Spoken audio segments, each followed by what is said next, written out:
Bonjour à tous. Alors, je vous propose de commencer puisque nous n'avons que 40 minutes pour traiter ce vaste sujet.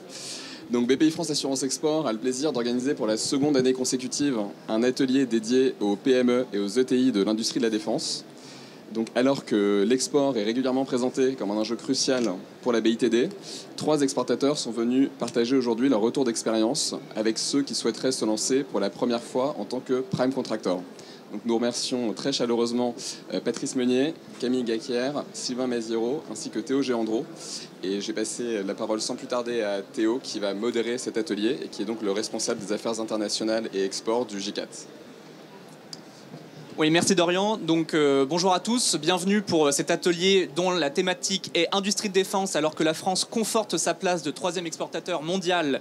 Quelles opportunités pour les PME et les ETI qui prospectent à l'étranger. Donc je suis Théo Géandro, responsable des affaires internationales au GICAT. Avant de commencer, quelques mots sur le GICAT et le contexte export aujourd'hui dans l'industrie de défense. Donc le GICAT, c'est un groupement des industries de défense et de sécurité terrestre et aéroterrestre françaises.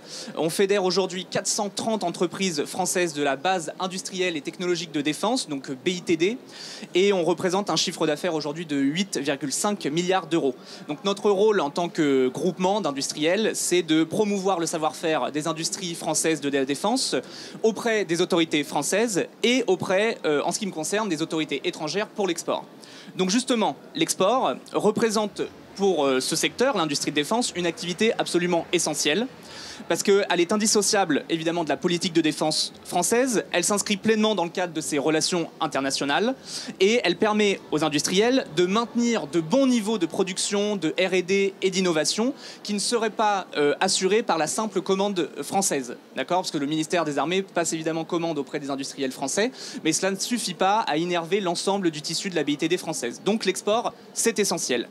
Alors ce modèle économique et le haut savoir-faire de notre industrie font de notre pays le 3e exportateur mondial de produits de matériel de guerre et assimilés. Et donc ce chiffre montre bien l'intérêt des puissances étrangères clients et nos partenaires étrangers que peuvent porter pour les technologies de défense françaises, ainsi que notre force de frappe à l'export. Et ça, c'est grâce aux entreprises et aux acteurs du soutien à l'export. Pourtant, et là je vais un peu plomber le moral en guise d'introduction et après on passera aux bonnes nouvelles, le GICAT relève depuis maintenant 2 ans quelques signaux faibles qui doivent nous alerter sur la situation à l'export pour notre secteur.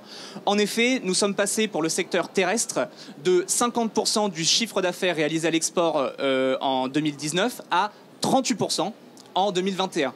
Donc ce chiffre doit nous alerter, c'est-à-dire qu'il y a un risque et il y a une baisse de la part relative et absolue du chiffre d'affaires réalisé à l'export. Or, je vous l'ai dit, l'export, c'est vital pour la BITD française. Donc, comme le souligne la Cour des comptes dans son rapport de janvier 2023 sur les exportations de matériel de guerre, la performance des grands groupes et des MOI, donc maîtres d'œuvre industriels comme Thales, peuvent être l'arbre qui cache la forêt. C'est-à-dire qu'aujourd'hui, on a des grands contrats du type Rafale, sous-marin, César, etc. Mais ces grands contrats sont l'arbre qui cache la forêt, c'est-à-dire qu'ils n'innervent pas suffisamment le tissu de PME et d'ETI françaises. Donc on en vient à la thématique de cette table ronde aujourd'hui, de savoir comment aujourd'hui les PME et les ETI peuvent prospecter et réaliser du chiffre d'affaires à l'export.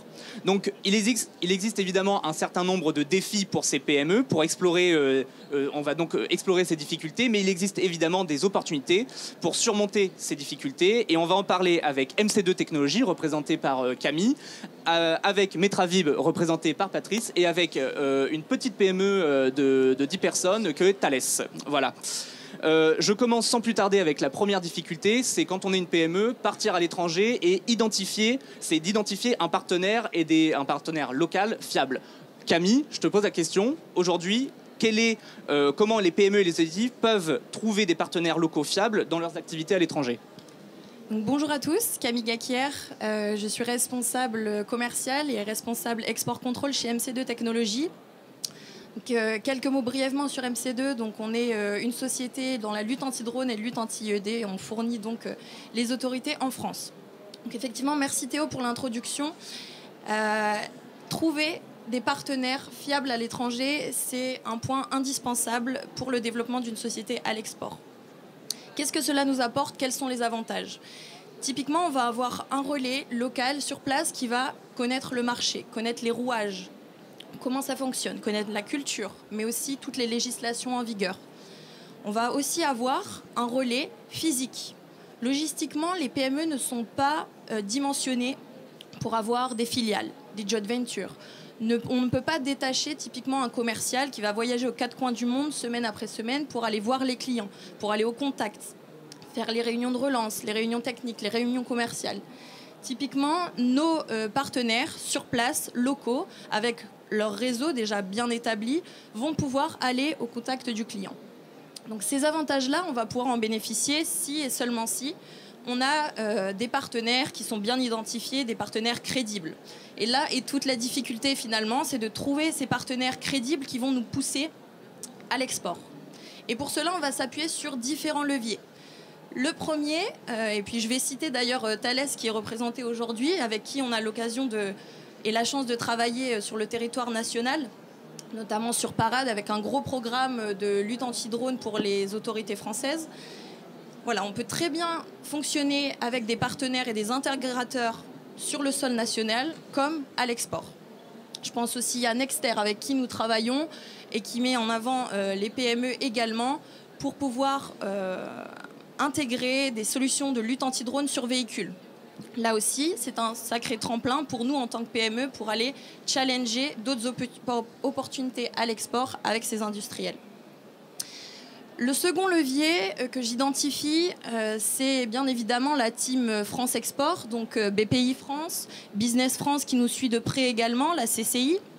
Je pense au groupement d'industriels, le J4, son homologue marine, donc le GICAN, auquel MC2 Technologies adhère, la DCIS, qui vont être à l'initiative d'événements à l'export, type French Security Days, qui vont typiquement mettre en relation les industriels français avec des industriels étrangers et ainsi faciliter la prise de contact.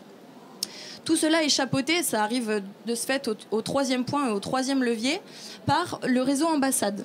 Les ambassades françaises basées à l'étranger, donc les missions défense avec l'attaché de défense, l'attaché d'armement, les officiers de liaison, comme la mission sécurité intérieure avec l'attaché de sécurité intérieure, qui suivent aussi de très près ces événements et qui vont être une expertise locale pour nous conseiller sur nos choix, mais aussi sur les industriels qu'on aurait pu identifier, à savoir si c'est des industriels d'ores et déjà référencés en tant que fournisseurs officiels des ministères en question ou autres. Voilà pour les trois leviers. Très bien. Donc, je comprends. Donc là, la phase d'identification des partenaires locaux, c'est une phase qu'on appelle de prospection. Et je vais poser la question à Patrice. Quand on est dans une phase de prospection, ça coûte de l'argent. Et aujourd'hui, comment une PME peut assurer des dépenses de long terme de prospection sans forcément avoir de résultats immédiats ? Bonjour à tous. Donc, Patrice Meunier, je suis responsable du contrôle export et responsable administratif et financier chez Medrahib Défense. Société lyonnaise où nous proposons des systèmes de détection et localisation de tir par acoustique. Donc, pour répondre à cette question, donc, c'est vraiment une transition avec ce que vient de dire effectivement Camille. Il faut identifier ses partenaires, mais une fois qu'on a identifié ses partenaires, pour les identifier, il faut se déplacer quand même. Donc, vous vous doutez bien que sur ces marchés, les outils un petit peu classiques de marketing ne sont pas très adaptés. Je pense notamment à des mailings ou des annonces publicitaires. Ça ne convient pas forcément à nos activités. Donc, il faut quand même aller sur place. C'est une nécessité. Je qualifierais sur le commerce deux phases. La prospection, effectivement, pour soit identifier ses partenaires, mais aussi commencer à identifier des projets potentiels. Donc là, on utilise également des outils classiques et on fait énormément de salons, notamment avec Team France également, pas eu en France. Mais une particularité, en tout cas notre activité, mais je pense que c'est le cas aussi pour nos collègues ici présents, il faut, une fois qu'on a détecté un projet, il faut convaincre le client et là, ça passe par de la démonstration. Et c'est ces démonstrations qui sont assez onéreuses, puisque il faut aller sur place, il faut mobiliser des ressources humaines, des ressources en matériel. Je vais vous donner un exemple tout récent, là, au mois de juillet, où on a été faire une démonstration au Koweït. On a mobilisé 3 personnes pendant 10 jours et 3 équipements complets pour effectivement faire des démos. Alors évidemment, de toute façon, c'est le poker, il faut y aller parce que c'est des projets importants, mais bien évidemment, on n'a aucune garantie du résultat à ce stade-là. En plus, la difficulté pour ces démonstrations, c'est qu'on a des plannings assez mouvants, parce que souvent ces démonstrations, elles s'adressent aux forces armées, donc on insiste effectivement pour avoir des personnes décisionnaires pour pouvoir participer à ces démonstrations, et c'est souvent difficile d'avoir des généraux ou des gradés effectivement qui vont pouvoir, eux, avoir un poids sur la qualification du produit. Autre exemple, par exemple, encore récent, on a fait une démonstration en Malaisie où le roi de Malaisie devait participer. Donc là, je ne vous dis pas, le planning, il a bougé au moins une dizaine de fois. Donc si on parle de coûts, ça va être très terre à terre, mais les annulations et remarquages de billets, effectivement, ça coûte assez cher. Voilà. Donc, et tout ça, voilà. Donc, de toute façon, c'est un passage obligatoire. On n'a pas le choix si on veut décrocher des projets. Et ce qui se passe aussi sur ces marchés-là, c'est que le process de décision est très très long. C'est-à-dire qu'on est sur des process à partir du moment où, je ne parle même pas du premier contact du prospect, mais une fois qu'on a fait la démo, entre la démo et un éventuel contrat ou une commande, en principe c'est au moins 1 an, quand ce n'est pas plusieurs années effectivement. Autre exemple encore, parce que c'est toujours intéressant de donner des exemples, on est sur un projet sur la Thaïlande depuis au moins 3-4 ans, quoi. Donc c'est toujours en bonne voie, on nous dit que c'est dans les tuyaux, mais les tuyaux sont très très longs. Notamment parce qu'il y a une difficulté, vous vous doutez bien, sur ces secteurs, on ne maîtrise pas tous les éléments. Il y a des facteurs parfois géopolitiques, l'équivalent des lois de programmation militaire dans les différents pays qui peuvent changer, notamment la Thaïlande, je reprends l'exemple, il y a eu des élections récentes, donc forcément on ne repart pas à zéro, mais presque, puisque les états généraux ont changé, donc il faut retourner, vous voyez, on est pas dans un cercle infernal, mais un cercle vicieux, où il faut retourner convaincre les nouveaux et remontrer un petit peu tout ce qu'on a fait pour pouvoir essayer d'aboutir. Donc en conclusion, je rejoins Camille, alors c'est plus facile à dire qu'à faire, bien évidemment. Il faut essayer d'être très très qualitatif sur les prospects, et on est obligé de toute façon en tant que PME, à un moment donné on ne peut pas être de partout et on ne peut pas tout faire, on a des budgets qui ne sont pas illimités, bien évidemment, donc on est obligé de faire des choix. Donc c'est là où la qualification effectivement des acteurs locaux est hyper importante, et puis bien évidemment il faut avoir une assise financière suffisante pour supporter tous ces coûts pendant un certain temps, parce que le retour malheureusement il n'est pas immédiat. Très bien, donc on a vu ce que ça impliquait de faire de la prospection quand on est une PME. Quand on est une PME, ça veut dire qu'on n'a pas beaucoup de moyens humains, parce qu'on, par définition, on est une petite structure, on n'a pas beaucoup de moyens financiers. Sylvain, je vous pose la question en tant que grand groupe. Quel est le conseil que vous donneriez à une PME pour structurer la présence du dirigeant et de son équipe à l'étranger, dans une phase de prospection, par exemple? Alors, conseil, je resterai modeste, parce que... Mais c'est plutôt partager un retour d'expérience. C'est vrai qu'on a accompagné aujourd'hui les PME sur l'export. Et en fait, on s'aperçoit, et c'est peut-être dur, mais autant pas se voiler la face, c'est que ce n'est pas donné à tout le monde. C'est-à-dire qu'en fait, les PME qu'on a vues étaient plutôt déjà dans la classe des 12-15 millions de chiffre d'affaires. Et je pense qu'il y a une taille critique, parce que, comme tu disais, Théo, moi, les cas que j'ai en mémoire, et c'était notamment pour développer du business sur l'Inde, le PDG y allait tous les mois. Donc il faut être capable de s'extraire de son business en région pendant une semaine, tous les mois, et ça dure un certain temps. En l'occurrence, ça a duré quasiment une année. Et je pense, avant tout, il faut avoir une envie. Il faut avoir l'envie, il faut avoir la volonté de le faire, de se développer à l'international. Il faut avoir, entre guillemets, un comité de direction qui est capable de gérer, alors pendant qu'on n'est pas là, mais qui est capable aussi de se projeter dans une capacité de croissance dans un autre pays. Après, c'est peut-être tout bête, mais parler anglais, voilà, c'est peut-être évident aujourd'hui, mais ça va le mieux en le disant. Moi, j'ai été quand même surpris il y a encore quelques temps sur un appel d'offres de Thales Australia d'avoir une PME française qui était venue me contacter en me disant « Ouais, mais le cahier des charges, il est en anglais. » Ouais, mais ça va être compliqué d'aller faire du business en Australie ou en Inde ou ailleurs si on ne parle pas quand même quelques mots d'anglais. Donc ça, c'est vrai que c'est extrêmement important. Et c'est vrai que dans je m'associe à tout ce qui a été dit précédemment sur le choix d'un partenaire. Et moi, je sais que la personne à qui je pense avait trouvé un consultant qui l'a aidé à débroussailler, entre guillemets, le travail. Et dans le choix de ce partenaire, alors il connaissait bien l'Inde en l'occurrence, il a identifié un grand nombre d'industriels locaux Et puis, critères de sélection, etc. Il est passé de 15 à 10, à 5, etc. Quand ils étaient à 5, la PDG allait les voir tous un par un. Ils ont réduit à 3. À la fin, ils nous ont dit, Thalès, est-ce que vous les connaissez? Oui, non. Si vous les connaissez, quel est votre avis? Etc. Donc, nous, on est toujours ouverts à partager là-dessus. Et ça, c'est important. Après, je pense que c'est aussi, nous, notre responsabilité. C'est pas de s'immiscer à la place de la PME. Aucune volonté d'ingérence. Par contre, les portes sont toujours ouvertes pour conseiller, pour donner de la visibilité aussi. Moi, j'ai souvenir dans le cadre du groupement, enfin du GIE Rafale qui regroupe Dassault, Safran et Thales, on avait organisé un grand nombre de réunions. Alors avec le GIFAS, puisqu'on est quand même plutôt aéro, mais on l'a fait avec la région Nouvelle-Aquitaine, la région Centre, enfin, plein de régions, etc., où on expliquait tout simplement à des PME nos implantations, ce qu'on était et ce qu'on avait envie de faire dans le pays. Et à la fin, c'était de leur dire, si vous avez une stratégie de développement à l'international et si celle-ci passe par l'Inde, venez nous voir, on discute un peu plus en détail et on rentre dedans. Et c'est vrai qu'on a eu quelques success stories grâce à ce type d'événement. Très bien, oui. Donc si je comprends bien, de toute manière à l'export, la clé c'est de tenir le terrain, d'être régulièrement sur place. Alors pour ça, si on est une PME, il existe évidemment différents leviers. On peut imaginer aux VIE, qui sont des volontariats internationaux en entreprise, qui permettent d'avoir un représentant sur place pour, comme on dit, tenir le terrain, suivre l'évolution des dossiers et le lien avec les partenaires. Et donc, admettons maintenant qu'on a passé la phase de contractualisation. Comment, Camille, on assure la disponibilité du matériel et son acheminement vers le pays cible ? Donc effectivement, Théo, c'est un peu la suite logique finalement après avoir identifié un partenaire, après tout ce travail de lobbying, ce travail commercial qui a été réalisé, on en vient à la phase de démonstration pour, en finalité, bien évidemment, marquer l'essai. Alors, dans le domaine de la défense, l'exportation est assez stricte et d'autant plus quand on a un matériel classifié comme matériel de guerre, ce qui est typiquement le cas pour les brouilleurs de drones et les brouilleurs d'IED.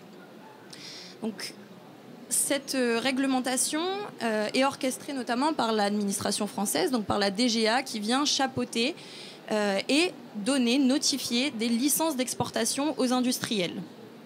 Elle autorise ainsi l'industriel à exporter son produit hors des frontières françaises. Donc ça, c'est un premier point qui est anticipé par l'industriel, mais aussi à en prendre connaissance, parce que ça reste un processus qui est très lourd. Et aujourd'hui, je reviens de nouveau sur le GICAD, sur le GICAN, ces groupements d'industriels qui, à travers les commissions export notamment, viennent sensibiliser les sociétés adhérentes à ce process, viennent expliquer le process, viennent aussi leur donner des points de contact pour des questions qui vont être un petit peu plus poussées et au cas par cas. Donc ça, c'est un premier point. Le second point aussi, c'est qu'on va se heurter à tout ce qui est législation internationale. Donc on parlait de contexte aussi géopolitique qui peut qui entre en jeu, et aussi la fluctuation du taux de chance, typiquement. Donc, par expérience, MC2 Technologies a eu son premier gros contrat export défense en 2020. On a commercialisé près de 300 brouilleurs de drones dans un pays en Asie. Donc un premier contrat et pas des moindres. Donc ça a été un vrai engagement typiquement pour la société, et notamment ce contrat représentait le chiffre d'affaires de la société à l'année.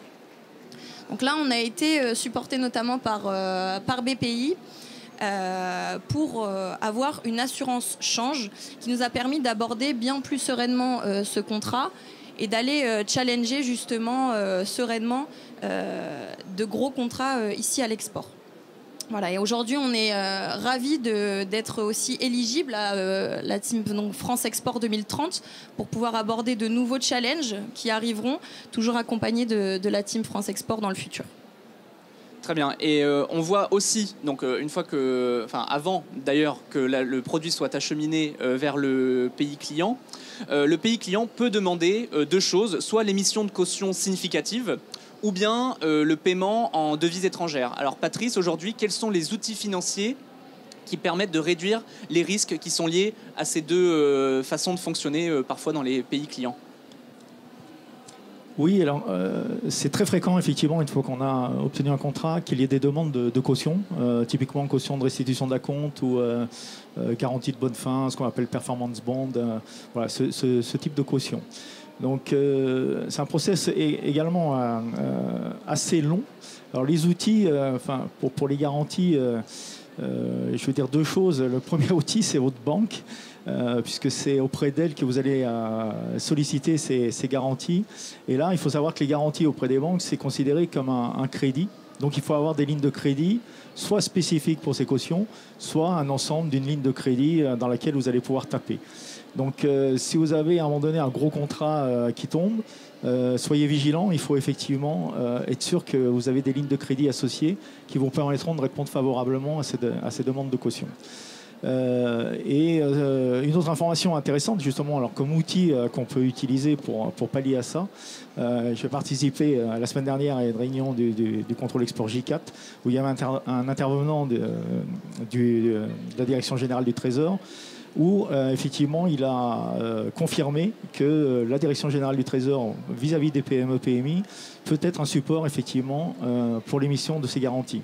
Il vient en fait, on ne va pas rentrer dans le détail, c'est un peu technique et puis je ne serai pas forcément le plus compétent, mais il va venir en garantie des garanties bancaires. Donc les banques se sentiront un petit peu plus confortables puisque c'est un process effectivement assez long d'un point de vue des banques. Les banques, vous le savez sans doute, sur ces marchés sont un petit peu frileuses. Donc il y a des process de décision qui sont assez longs. Donc le conseil, si je peux me permettre, c'est quand vous avez des demandes ou même avant d'avoir le contrat, dans les négociations commerciales, essayez d'anticiper parce que ça peut prendre un certain temps pour obtenir ces autorisations et l'accord de la mise en place de ces garanties. Il y a des process compliance, et ça, bon, on peut le comprendre vis-à-vis des banques, mais qui sont un peu assez rigoureuses et parfois un peu longues. Après, il y a un aspect juridique qu'il ne faut pas négliger. Quand on parle de PME, PMI, on n'a pas forcément, quand on a une petite structure, un staff juridique conséquent, mais il y a un aspect juridique qu'il ne faut pas négliger dans les cautions, et donc il faut regarder avec attention parce que, comme son nom l'indique, c'est une garantie, on s'engage parfois pour une période longue, et il y a des aspects qu'il faut vraiment analyser et se faire aider par des structures juridiques compétentes, notamment comment on sort de la garantie, comment le client fait appel à la garantie. Je vais vous donner encore un exemple, le lien avec la Thaïlande, puisque même si on n'a pas encore le contrat, vous voyez, on travaille en amont. Je suis déjà en contact avec les banques pour obtenir les lignes de crédit, pour qu'on soit dans les starting blocks une fois qu'on aura signé le contrat. Et des fois, dans les demandes de caution, on nous demande que ça soit fait dans la loi locale du pays, donc dans ce cas-là la Thaïlande.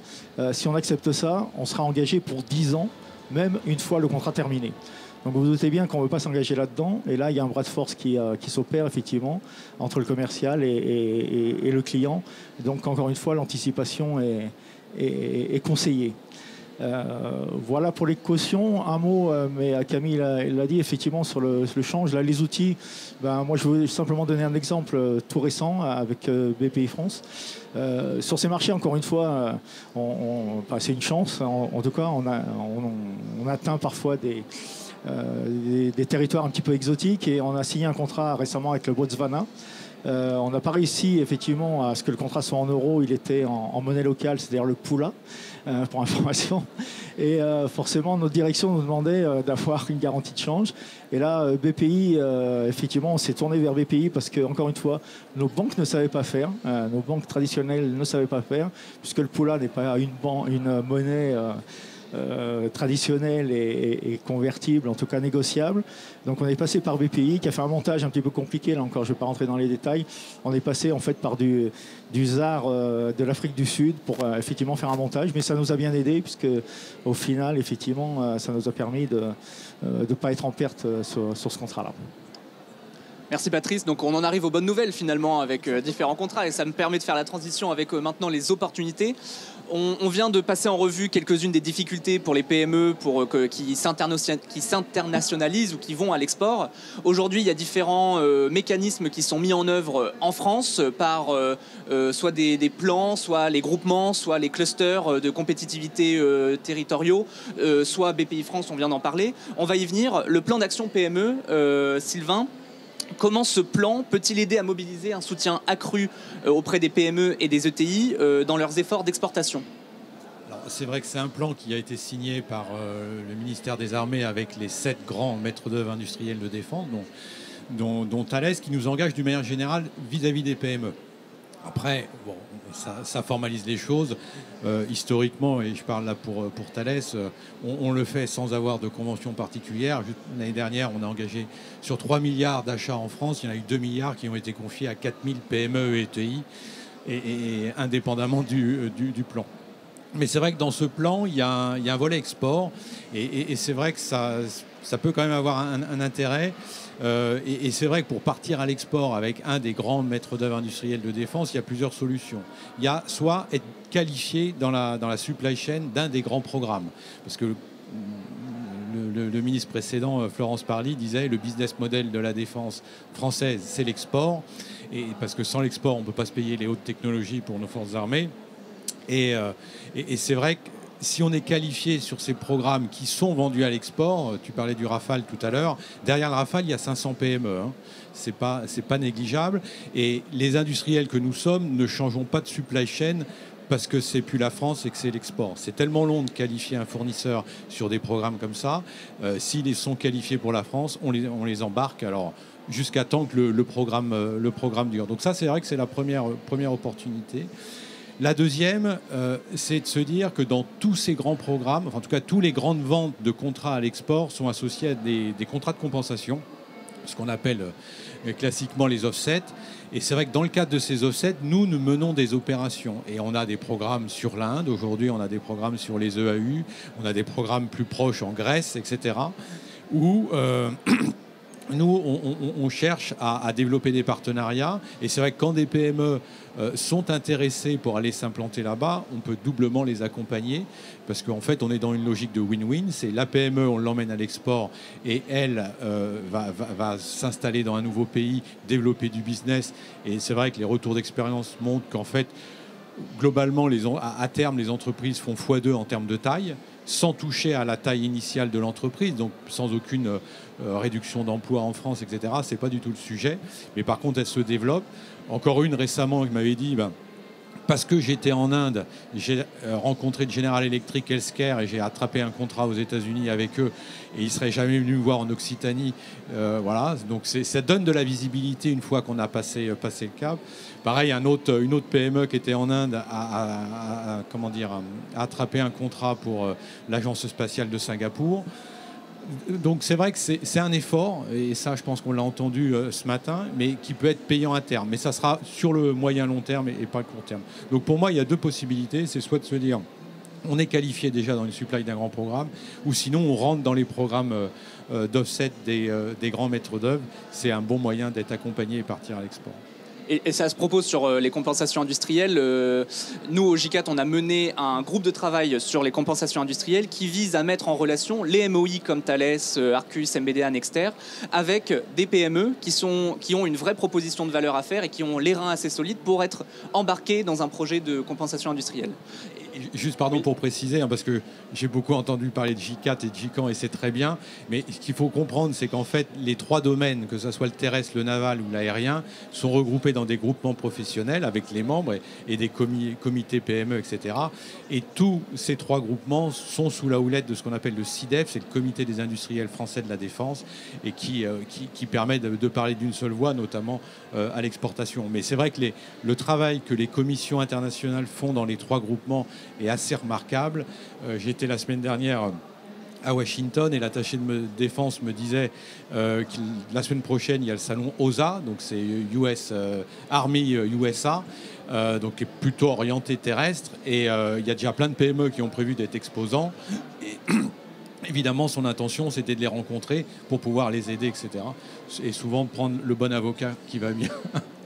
Et justement, sur AUSA, donc le salon qui va commencer la semaine prochaine, c'est le GICAT qui fédère le pavillon France.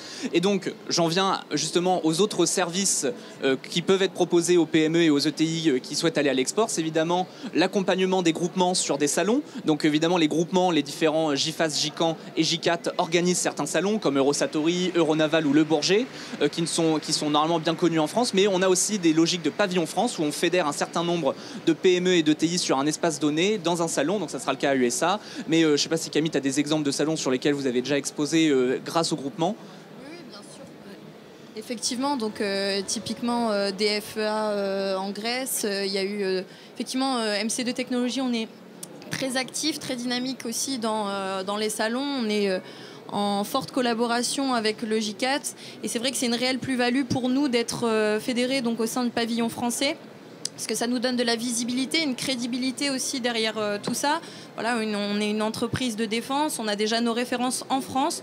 Donc d'y aller vraiment en équipe avec le pavillon français, avec toute l'équipe, ça nous permet également de pouvoir rayonner à échelle internationale auprès des délégations et des autres entreprises. Il faut bien voir les groupements, les clusters, les pôles de compétitivité, surtout comme des forums de mise en relation, d'information, de détection d'opportunités et également de plus en plus, en tout cas nous c'est ce qu'on essaye de faire au JICAS, de devenir des forums d'opération, que ce soit des plateformes opérationnelles qui vous permettent de monter, alors nous on l'a déjà fait en Indonésie, on l'a fait récemment en Ukraine, des séminaires bilatéraux de mise en relation au profit de la BITD française avec les autorités et les entreprises à l'étranger. Juste un dernier mot avant de passer à la conclusion et vous laisser un peu le temps pour des questions et un échange avec le public. L'action de BPI France, on en a déjà parlé avec Patrice. Est-ce que vous pouvez en dire un mot sur l'accompagnement que fournit BPI France, notamment dans l'assurance risque et les crédits export ? Je peux faire part de mon expérience, effectivement, et forcément c'est lié au témoignage que je viens de faire. Il y a deux outils principaux qui nous intéressent chez BPI France. J'ai parlé des coûts pour la prospection commerciale. Donc il y a un outil qui s'appelle l'assurance prospection, qui peut effectivement, là encore une fois, je ne me sens pas compétent pour donner les détails.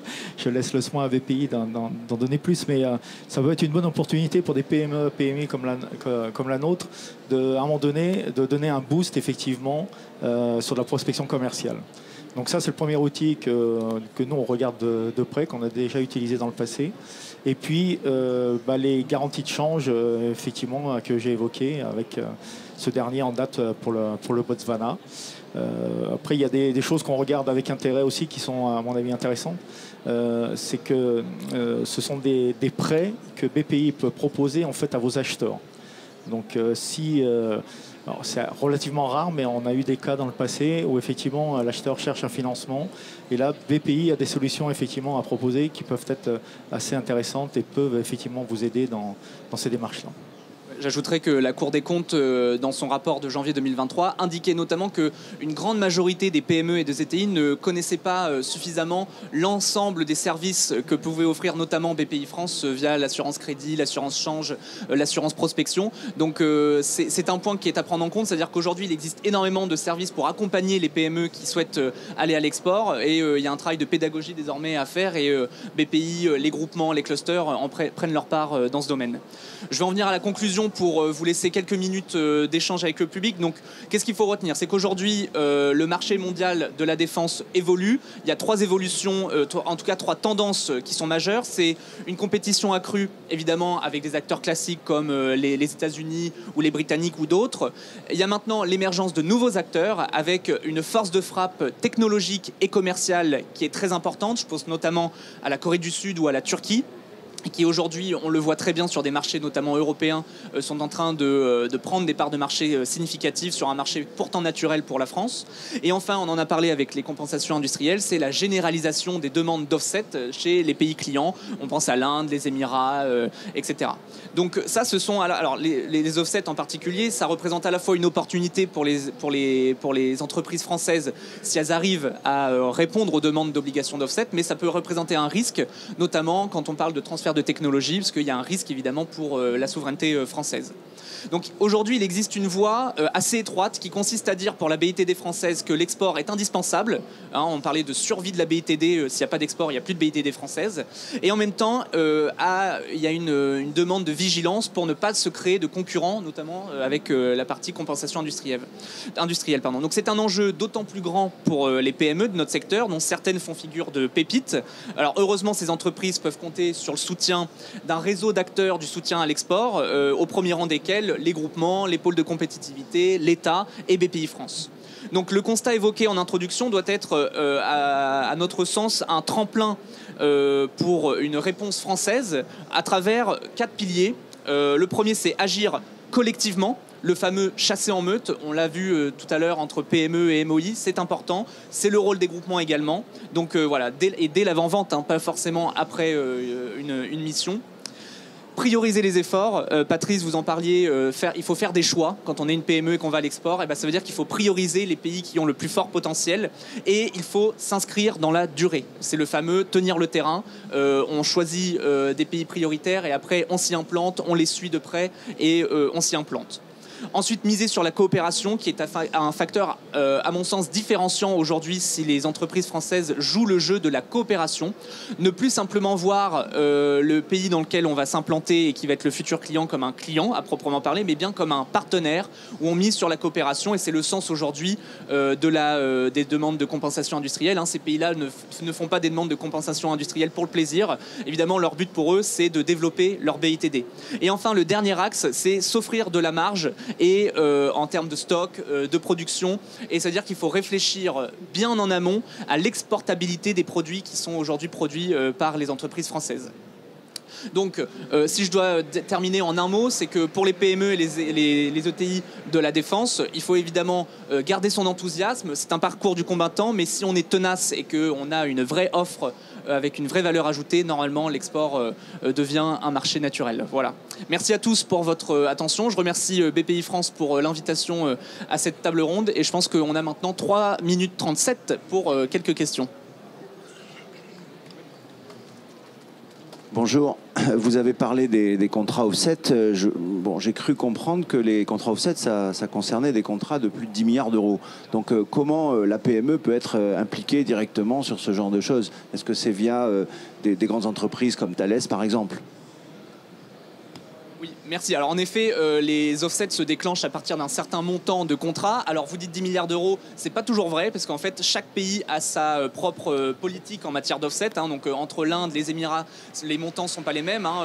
Je parlais de la Roumanie, ça se déclenche à partir de 5 millions d'euros de contrat, ce qui est très peu et ça représente des vrais enjeux. Mais en effet, c'est à partir d'un certain montant de contrat et c'est-à-dire qu'il n'y a que les grands groupes généralement qui sont à ce niveau-là. Je vais laisser Sylvain répondre pour l'embarquement des PME dans ce genre de projet. Exactement. Et après, indépendamment du montant, derrière, il y a des obligations qui pèsent sur chacun des industriels. Et le montant est défini au moment, est proportionnel évidemment au montant global. Et après, il faut qu'on couvre cette obligation d'offset. Voilà, si sur un contrat de 10 milliards, ça peut être 1 milliard d'offset à générer dans le pays. Après, la réglementation du pays définit exactement les sujets, enfin les thématiques sur lesquelles elle souhaite voir de la création d'activités dans le pays. Et c'est là où que les portes peuvent s'ouvrir sans difficulté, même sur des petites... sur des petits lots. Mais je reviendrai sur ce que tu disais, Déo, en introduction et les chiffres là, assez évoquants entre le avant Covid et aujourd'hui en termes de part d'export. Il ne faut quand même pas se voiler la face, c'est que le monde a changé, et violemment. Quand j'entendais en période de Covid le PDG de Renault qui disait « Ne croyez pas que le monde va être plus sympa après le Covid.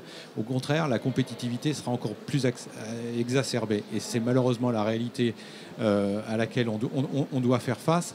Et ce qui, pour moi, milite pour le Team France et chasser en meute. Parce qu'aujourd'hui, je pense que l'accès, d'autant plus qu'on est passé de la globalisation à de la régionalisation, avec des pays qui veulent de plus en plus de souveraineté, d'indépendance stratégique, et qui, je ne dis pas ferment leurs frontières à certains sujets, en tout cas ils prennent vraiment ce qu'ils veulent en cherry picking, comme on dit. Hein. Et c'est pour ça que si on n'est pas ensemble, ça sera très compliqué et de plus en plus compliqué à l'avenir pour y aller. Donc vraiment le Team France avant tout. On a le temps pour une dernière question. Alors, on va peut-être... Très rapidement, il y a une guerre à côté de chez nous, là. Est-ce que ça profite à l'industrie française de défense ? Alors, je dirais pas que ça profite, enfin, ce qu'on vit est un drame. Évidemment, ça relance la question de la défense, de la place de l'industrie de défense dans la protection des démocraties et de la nation. Aujourd'hui, je peux vous en parler parce que le J4 a mené une action en Ukraine, donc avec des partenaires locaux. Donc évidemment, maintenant il y a des sujets de coopération. C'est comment l'Ukraine devient un allié, nous demande un certain nombre de produits, donc comment on répond à cette demande. Donc aujourd'hui, évidemment, ça crée des opportunités de fait. On s'en réjouit pas parce qu'on aurait préféré peut-être que la guerre n'ait pas lieu. Mais aujourd'hui, évidemment, ça relance la question de défense au sein de l'opinion, enfin du débat public et au niveau commercial et économique.